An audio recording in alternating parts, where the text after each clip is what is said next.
हूं, धरती मां। आस्था एक ऐसी शक्ति है जो पर्वतों को भी स्थान से डिगा सकती है।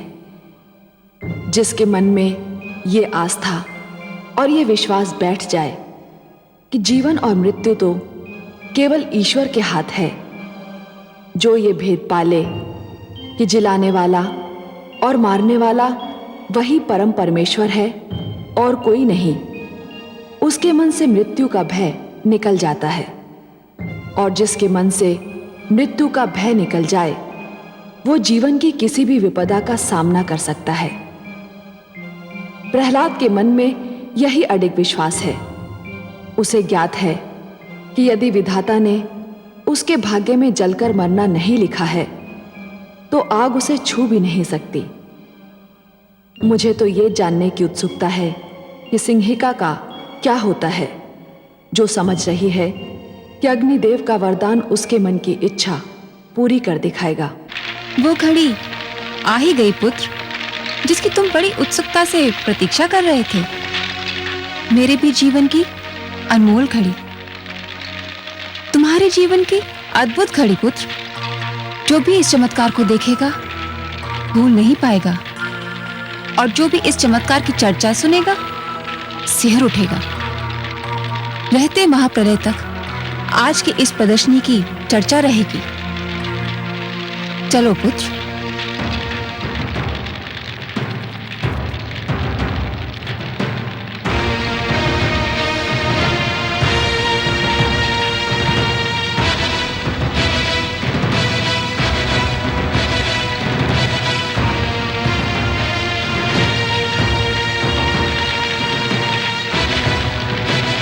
ओम नमो भगवते वासुदेवाय। ओम नमो भगवते वासुदेवाय। ओम नमो भगवते वासुदेवाय।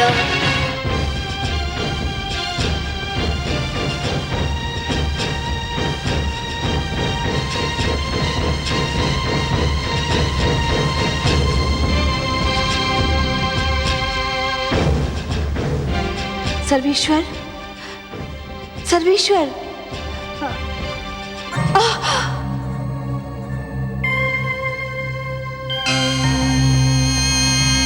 नारायण नारायण।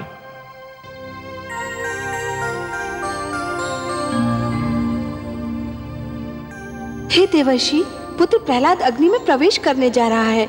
ये देखकर मैं आपके नारायण को सावधान करने गई तो वो स्वयं अग्नि में तप रहे हैं, मानो उनके शरीर से ज्वालाएं निकल रही हैं। आप बहुत दयालु हैं माते, ममता का भंडार है। प्रहलाद के स्नेह ने तो आपको सब कुछ भुला दिया। क्या भुला दिया? यही माते कि इस अवस्था में आपको इन्हें छूना नहीं चाहिए था। आपको तो याद ही होगा माते, इसी प्रकार इसी अवस्था में एक बार कयाधु ने पुत्र प्रहलाद को छू लिया था। उसके तो हाथ भी जल गए थे। हाँ, मैं तो सचमुच व्याकुलता में भूल ही गई थी। माते, पुत्र प्रहलाद को जो मैंने योग ज्ञान दिया था वह मेरे नारायण की ही तो देन थी। जब उसे इस अवस्था में कोई नहीं छू सकता तो मेरे नारायण तो योगेश्वर हैं, योग का स्रोत है, योग का आधार है, योग के आदि और अंत हैं, स्वयं योग हैं। इस अवस्था में तो आपके अतिरिक्त उनके कोई निकट भी नहीं पहुंच सकता। परंतु हे देवर्षि, मैं तो इनको प्रहलाद पर आए संकट के विषय में बताना चाहती थी। वही समस्या लेकर तो मैं भी आया था माते। मैं भी यही बताना चाहता था, परंतु नारायण को इस अवस्था में देखकर लगता है कि मुझे मेरी समस्या का समाधान मिल गया, मुझे मेरे प्रश्न का उत्तर मिल गया माते। मेरी तो सारी शंकाएं मिट गईं। नारायण नारायण।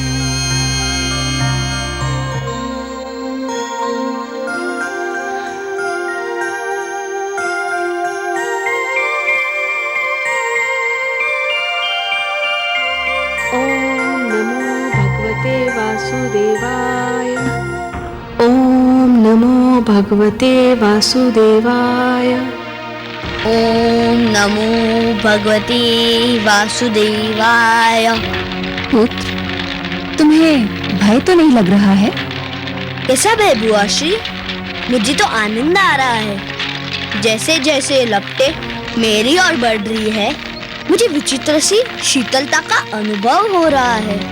लग रहा है जैसे शीतल जल की लहरें मेरे शरीर को छू रही हो। ओम नमो भगवते वासुदेवाय। ओम नमो भगवते वासुदेवाय। ओम नमो भगवते वासुदेवाय।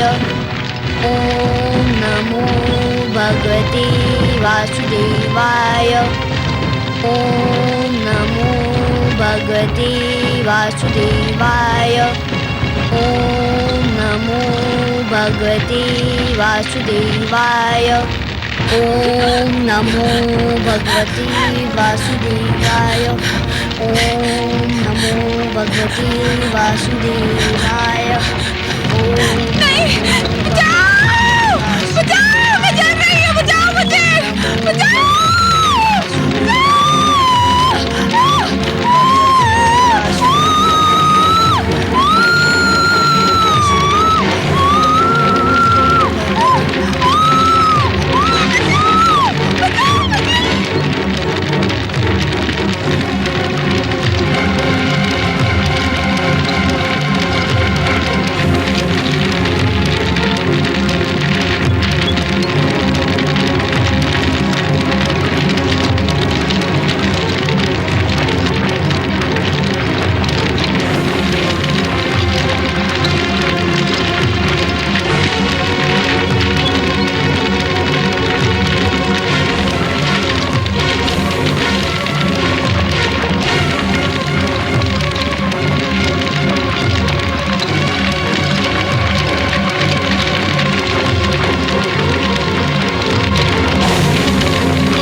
सिंगिका, सिंगिका! श्री प्रहलाद के विष्णु ने मुझे भस्म कर दिया। किंतु ये कैसे हुआ? तुम्हें तो अग्निदेव ने वरदान दिया था, ये कैसे हो गया? प्रहलाद की मायावी शक्तियों ने अग्निदेव के वरदान को मात दे दी। किसके मंत्र की शक्ति के आगे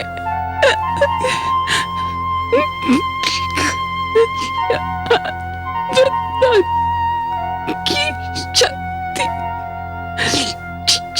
क्षीण हो गई।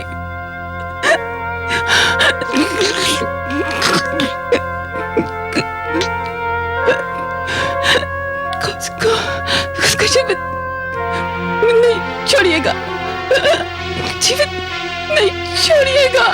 माताश्री हमको भी मार डालेगा। नहीं,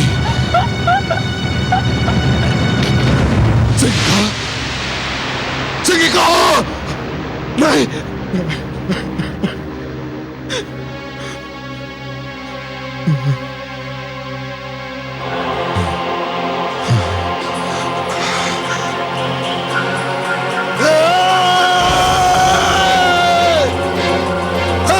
विष्णु,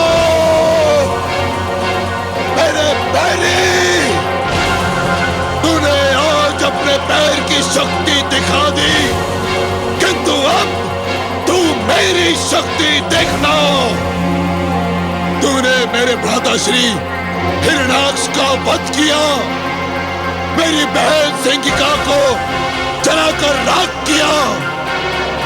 मैं तुझे कदापि क्षमा नहीं करूंगा जब तक मैं तेरा सर्वनाश नहीं करूंगा, चैन की एक श्वास भी नहीं लूंगा। अब तू मेरे क्रोध के प्रकोप से बच नहीं सकता, सुना तूने?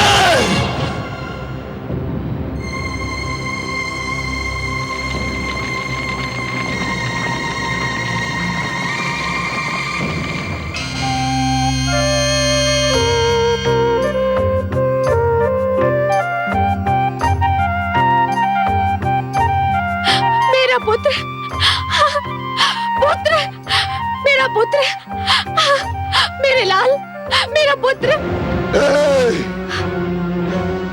धूर्त, हत्यारे, तेरे विष्णु ने मेरे भ्राता श्री हिरण्याक्ष की हत्या की थी और तूने मेरी बहन सिंगिका की हत्या की। अब चाहे कुछ भी हो जाए, मैं तुझे जीवित नहीं छोड़ूंगा। चल। नहीं, स्वामी, स्वामी, स्वामी, मेरे पुत्र को छोड़ दीजिए स्वामी।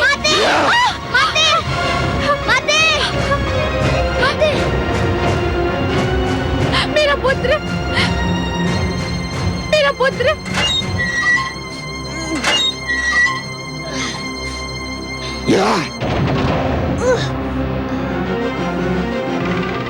सेनापति, यदि इसे किसी ने भी भोजन अथवा जल दिया तो उसका वध कर दिया जाएगा। इसे कुछ नहीं मिलना चाहिए।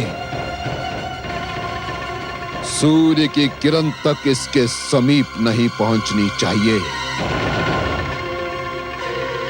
ये अंधकार में ही जिएगा और अंधकार में ही अपना सिर पटक पटक कर अपने प्राण त्याग देगा।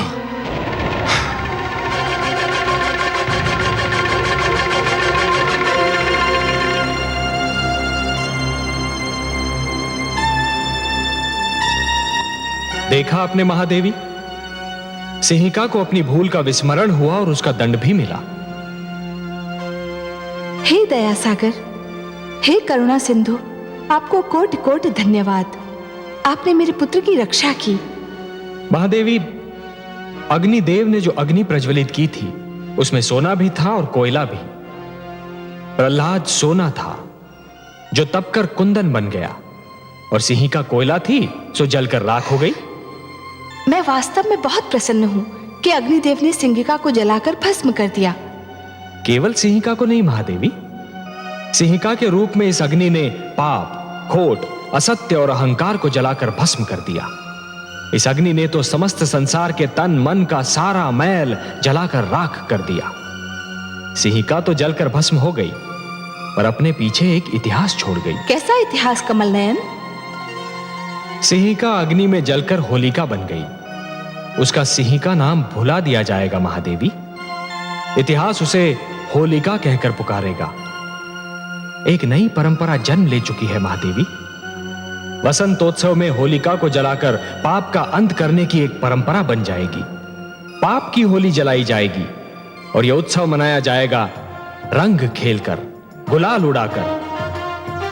महादेवी, होलिका अब सदा के लिए असत्य की पराजय का एक प्रतीक बनकर रहेगी। परंतु हे सर्वेश्वर, आप देखिएगा, अब हिरण्यकशिपु अपना सारा क्रोध अग्निदेव पर उतारेगा। वो बल खा रहा है क्योंकि अग्निदेव ने सिंगिका को जो वरदान दिया था वो तो असफल हो गया। मुझे अब अग्निदेव से सहानुभूति हो रही है।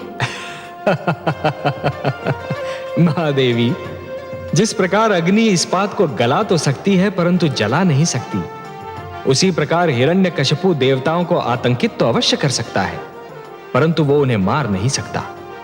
इसीलिए तो मैंने मोहिनी रूप धारण करके देवताओं में अमृत बांटा था कि सारे देवतागण जन्म और मृत्यु के चक्र से बाहर निकल आए। महादेवी, सिंहिका ने तो अपनी करनी का फल पाया, उसे दंड मिला, परंतु अग्निदेव को भी इस प्रश्न का उत्तर अवश्य देना होगा कि सिंहिका के चरित्र को जानते हुए भी उन्होंने उसे इतना महान वरदान क्यों दे दिया।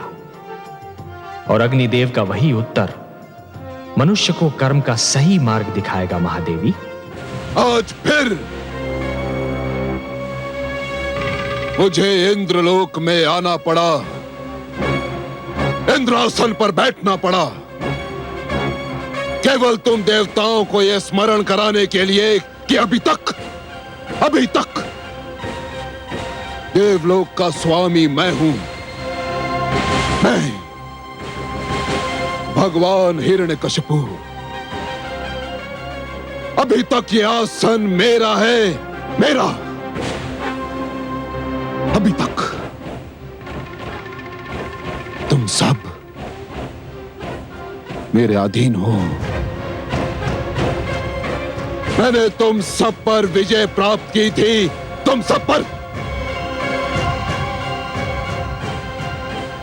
मैंने तुम्हारे अहंकारी सिर अपनी शक्ति से झुकाए थे, अपनी शक्ति से झुकाए थे मैंने। अग्निदेव, कहाँ हो तुम? सामने आओ।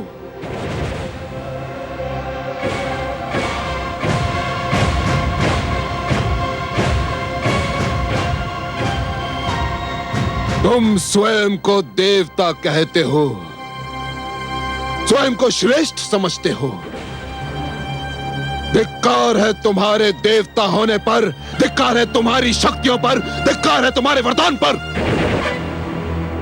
क्या लाभ है तुम्हारे देवत्व से? क्या लाभ है तुम्हारे वरदान का? अग्निदेव, तुमने मेरी बहन सिंहिका को वरदान दिया था कि अग्नि उसे क्षति नहीं पहुंचा सकती, किंतु तुम्हारा तुच्छ और क्षीण वरदान परीक्षा का पहला आघात भी सहन न कर सका, पहला आघात भी नहीं। और मेरी बहन जलकर भस्म हो गई, केवल तुम्हारे कारण। अग्निदेव, केवल तुम्हारे कारण। मेरी बहन ने तुम्हारी उपासना की थी और तुमने यह फल दिया उसका। अग्निदेव, यह फल दिया। हे असुरराज, मैंने वरदान देते समय सिंहिका को चेतावनी दी थी। कैसे चेतावनी? मैंने उसे सावधान कर दिया था, इस वरदान का दुरुपयोग न किया जाए, नहीं तो यह अपना प्रभाव खो बैठेगा। मैंने सिंहिका की तपस्या से प्रसन्न होकर उसे यह वरदान आत्म सुरक्षा के लिए कवच के रूप में दिया था, इसे शस्त्र के रूप में किसी का वध करने के लिए नहीं। सिंहिका ने इसे अपने कवच के स्थान पर प्रहलाद की हत्या करने वाला शस्त्र बना लिया और वह प्रभावहीन हो गया।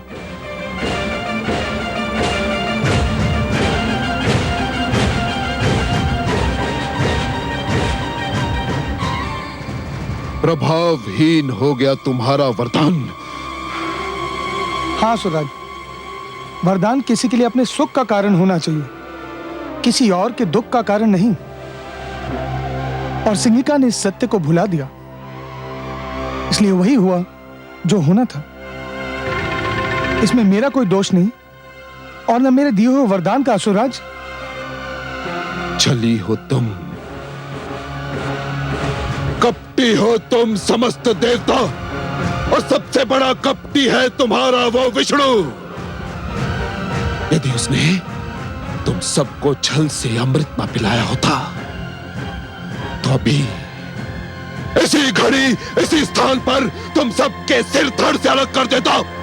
सेनापति अश्वमित्र,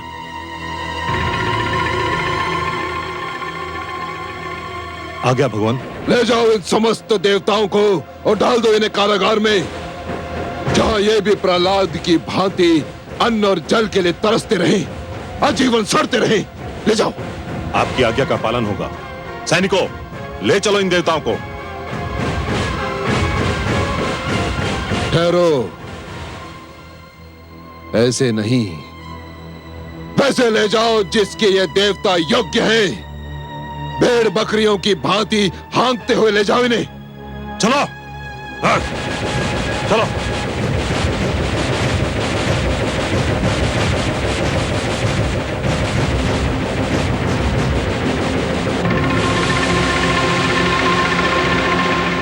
दुष्ट प्रहलाद ने तुम्हारी माता श्री, मेरी प्रियतमा, मेरी जीवन संगनी सिंहिका की हत्या कर दी। मेरा मन ये मानने को तैयार नहीं पिताश्री। क्यों? क्या तुमने अपनी आंखों से उन्हें विवशता से तड़प तड़प कर जलते और मरते नहीं देखा? देखा था पिताश्री, देखा था।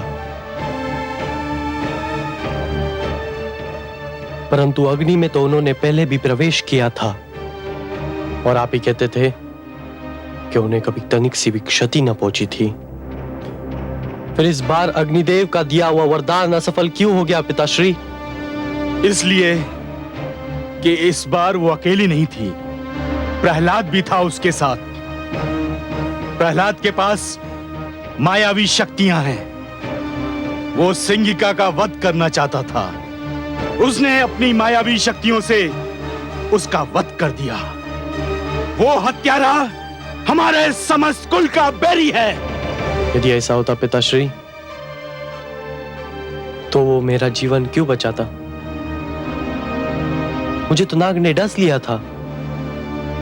उस समय तो प्रहलाद मेरे निकट भी नहीं था।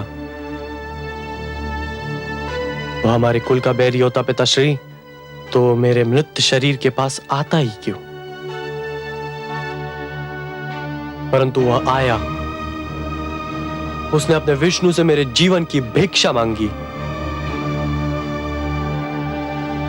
और मैं फिर से जीवित हो गया पिताश्री, फिर से जीवित हो गया। उसने तुम्हें सम्मोहित कर दिया है। तुम्हारे मस्तिष्क पर उसने नियंत्रण पा लिया है। तुम वही सोचोगे जो वो चाहता है कि तुम सोचो। तुम वही करोगे जो वो चाहता है कि तुम करो। यह भी उसकी मायावी शक्ति का प्रभाव है। परंतु अपनी प्रियतमा, अपनी पत्नी सिंहिका की सौगंध, तुम्हारी तर्कसंगत बातें भी मुझे उससे सिंहिका के वध का प्रतिशोध लेने से नहीं रोक सकती। मैं अपनी मायावी शक्ति से उसकी मायावी शक्ति को चकनाचूर कर दूंगा। वो मूर्ख नहीं जानता कि कामरूप नरेश विप्रचिति कौन है, क्या है।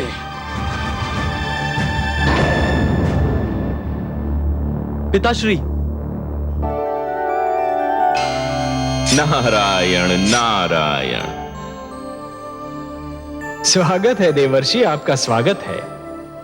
आज हमें कैसे स्मरण किया? आपका स्मरण तो मेरे जीवन का उद्देश्य है, मेरे जीवन का सर्वस्व है। मेरा जीवन ही है लक्ष्मी नारायण। मेरा और कार्य ही क्या है? आपका स्मरण करना और आपकी चर्चा। बताइए, क्या समाचार सुनाने आए हैं? सृष्टि का कौन सा भेद, कौन सा समाचार, कौन सा रहस्य आपसे छिपा है लक्ष्मी नारायण? मैं तो बस अपनी एक उलझन सुलझाने, अपने एक प्रश्न का उत्तर पूछने आपकी सेवा में उपस्थित हुआ हूं। तो पूछिए ना। हे लक्ष्मी नारायण, आप माया के स्रोत हैं, माया का भंडार हैं, माया के रचयिता हैं। फिर ये विप्रचित्ति किस मायावी शक्ति की बात कर रहा है? क्या उसने कोई नई मायावी शक्ति का आविष्कार कर लिया है? नहीं देवर्षि, विप्रचित्ति कोई योगी नहीं है जो किसी शक्ति का आविष्कार कर लेगा। वो तो केवल एक भिक्षुक है, एक याचक है। उसके पास जो भी शक्ति है वो मांगी हुई है, चुराई हुई है। हे देवर्षि, जिस प्रकार यदि कोई व्यक्ति उधार लिए हुए धन को यदि अपनी संपत्ति मानेगा तो बहुत शीघ्र कंगाल हो जाएगा, उसी प्रकार यदि कोई व्यक्ति मांगी हुई शक्ति को अपनी शक्ति समझने लगेगा तो अतिशीघ्र शक्तिहीन हो जाएगा। कर लेने दीजिए उसे परीक्षा इस शक्ति की। क्षण भर आनंद उठा लेने दीजिए उसे इस शक्ति का। वो बेचारा क्या जाने कि जहां से उसे ये एक शक्ति मिली है वहां तो महान शक्तियों का भंडार है। मैं विप्रचित्ती के इस क्षणिक आनंद को भंग नहीं करना चाहता। देखिए तो सही, वो मूर्ख कितना प्रसन्न हो रहा है।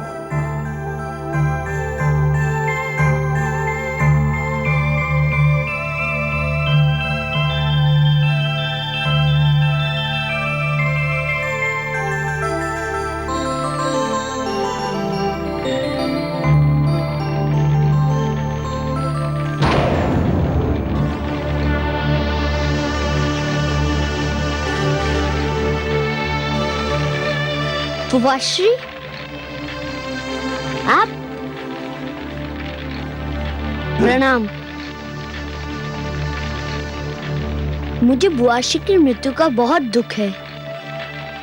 मैं स्वयं आपके पास शोक व्यक्त करने के लिए आना चाहता था, किंतु दुष्ट, तू मुझे भी अपने छल कपट में फांसना चाहता है, किंतु मैं तुझे ऐसी मृत्यु दूंगा जो तूने कभी सोची भी नहीं होगी। विष्णु ने तुझे अग्नि में जल मरने से तो बचा लिया, किंतु देखता हूं जल में डूब मरने से कैसे बचाएगा। हाँ।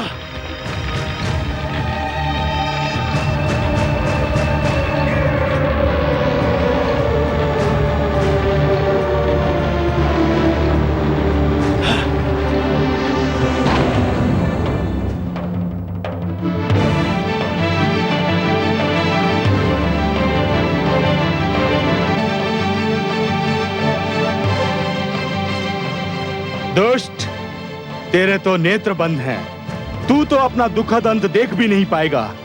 जा, डूब मर इस सागर के तल में। हाँ।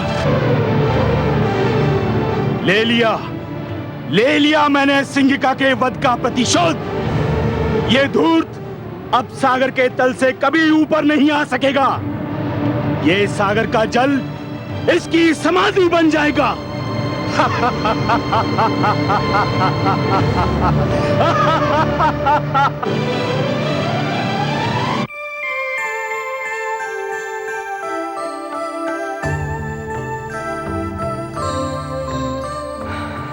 क्या हुआ कमल नयन? आपका पुत्र प्रहलाद ननिहाल की यात्रा पर निकला है महादेवी।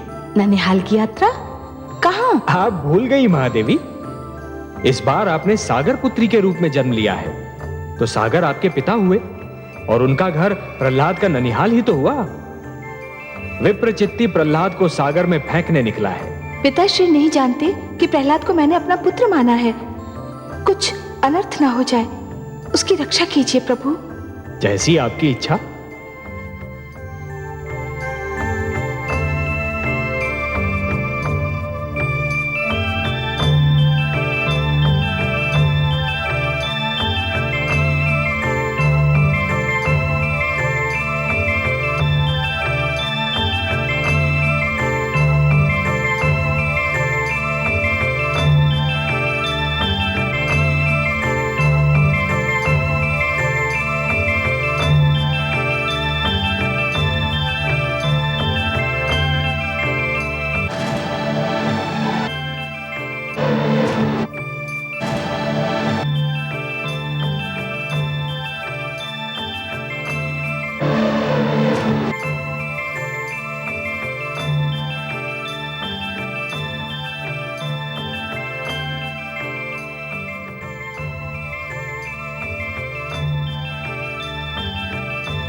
जाने कौन है ये सुंदर बालक, मुख पर इतना तेज कि आंखें नहीं ठहरती। कैसी मीठी निद्रा में सो रहा है वो।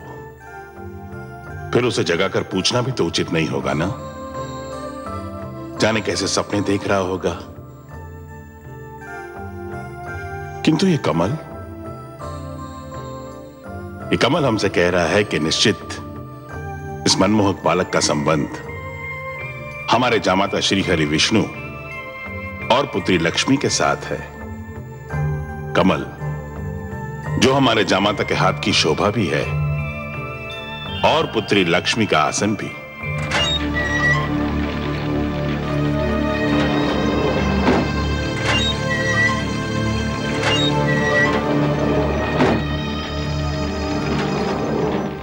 राजकुमार,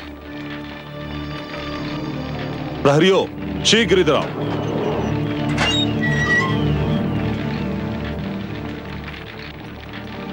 राजकुमार कहां गए? श्रीमान अभी तो यही थे। किसी ने कारागार का द्वार खोला था? नहीं श्रीमान, जब से भगवान हिरण्यकश्यप ने राजकुमार को यहाँ बंदी बनाया है, तब से द्वार खोला ही नहीं। जाने क्या रहस्य है, मुझे तुरंत भगवान को इसकी सूचना देनी होगी।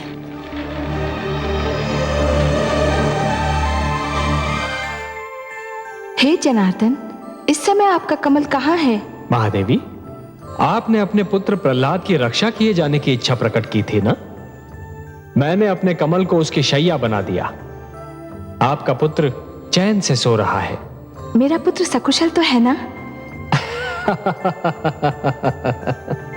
महादेवी, जो सकुशल नहीं होते वो इतनी गहरी और मीठी नींद कहां सो पाते हैं? ऐसी निश्चिंत निद्रा तो केवल उन्हीं के भाग्य में होती है जो स्वयं को पूर्ण रूप से ईश्वर को समर्पित करते हैं। आप घबराइए नहीं, आपका पुत्र सकुशल है। विश्वेश्वर सत्य कह रहे हैं पुत्री। प्रणाम पिताश्री। प्रणाम हे सागर देवता। प्रणाम। मैं आपका स्वागत करता हूं। कमल को शैया बना देखकर ही मुझे अनुमान हो गया था कि उस पर सोए हुए बालक का संबंध अवश्य मेरे जामाता और पुत्री से होगा। बहुत गहरा संबंध है पिताश्री। प्रहलाद इनका भक्त है और मैंने उसे अपना पुत्र मान लिया है। तभी तो मैं सोच रहा था कि इतनी छोटी सी आयु में उसके मुख पर इतना तेज, इतना प्रताप कहां से आया। अब ज्ञात हुआ कि ये उसकी भक्ति भावना और तुम्हारे प्रेम का चमत्कार है। वो इस समय कहाँ है पिताश्री? अपने ननिहाल में है, नानी नाना के पास आया है। समस्त सागर संसार उसके अतिथि सत्कार में जुटा हुआ है।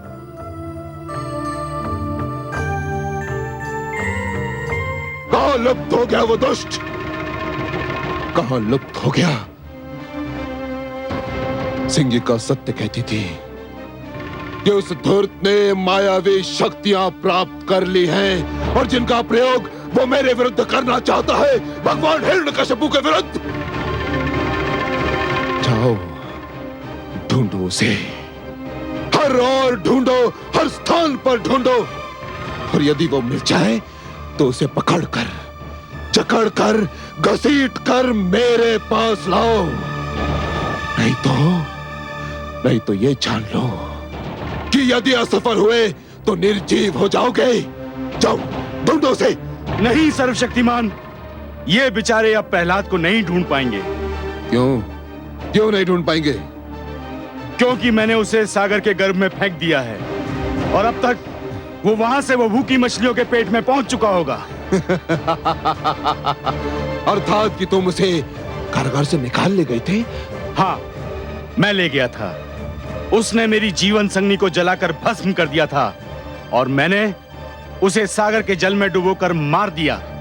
हत्यारे, दुष्ट, तेरे हाथ मेरे पुत्र के रक्त से रंगे हुए हैं। तुमने हर जतन करके देख लिया। जब तुम मेरे पुत्र का कुछ नहीं बिगाड़ पाए तो तुमने कायरों की भांति उस पर उस समय वार किया जबकि वो सो रहा था। तुमने मेरे पुत्र की हत्या की है। मैं तुम्हें कभी क्षमा नहीं करूंगी। हत्यारे हो तुम, हत्यारे हो तुम लोग, हत्यारे हो।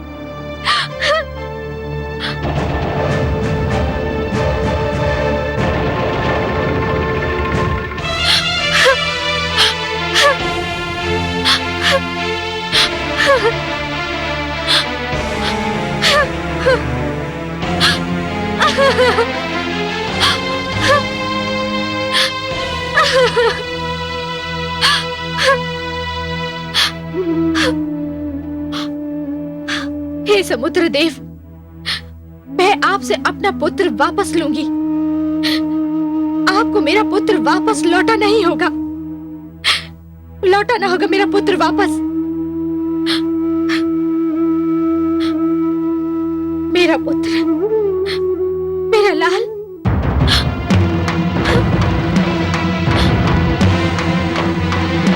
मेरा पुत्र, मेरा लाल।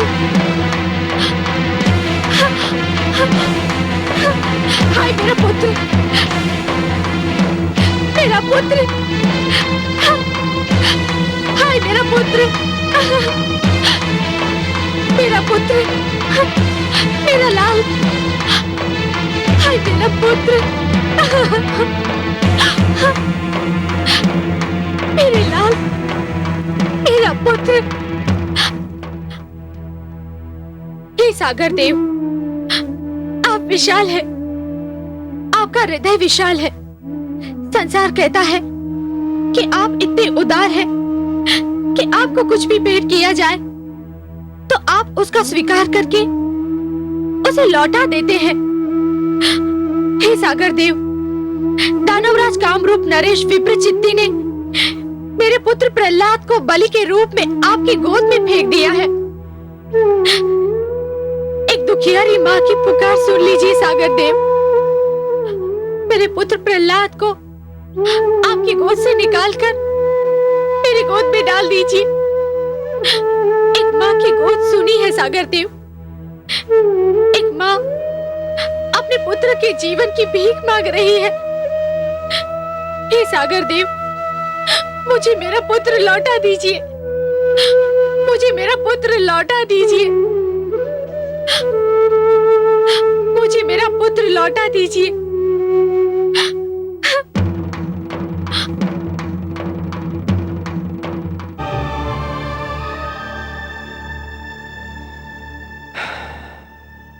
देखिए आपने विधि की विडंबना महादेवी। पुत्र अपने ननिहाल में चैन की नींद सो रहा है और अनजान माता समुद्र की लहरों से उलझ रही है। ममता इसी का तो नाम है कमल नयन। पुत्र भले कितना ही सुखी हो, परंतु यदि माता की आंखों से ओझल हो तो माँ को पल भर भी चैन नहीं पड़ता। वो तो पुत्र का मुख देखकर ही जीती है। बेचारी कयाधु, उसे तो ये भी पता नहीं कि उसका पुत्र कहाँ है, क्या कर रहा है। मुझे तो भय है कि कयाधु कहीं पुत्र वियोग में पागल होकर डूबकर अपने प्राण न दे दे। हाँ महादेवी, वो तो सागर में आगे आगे बढ़ती जा रही है। आपको उसके प्राणों की रक्षा करनी होगी कमल नयन। महादेवी, सागर तो आपका मायका है, मेरी तो ससुराल है, और ससुराल में अपने अधिकारों और शक्तियों का प्रयोग मुझे अच्छा नहीं लगता देवी। देखिए, पिता के घर पर तो पुत्री का अधिकार होता है, इसलिए वहां हस्तक्षेप का कष्ट तो आप ही को करना होगा देवी। आपकी यही इच्छा है तो जाती हूं मैं। कयाधु को यूं डूबकर मरने नहीं दूंगी मैं, वो भी वहां सागर में जो मेरा मायका है।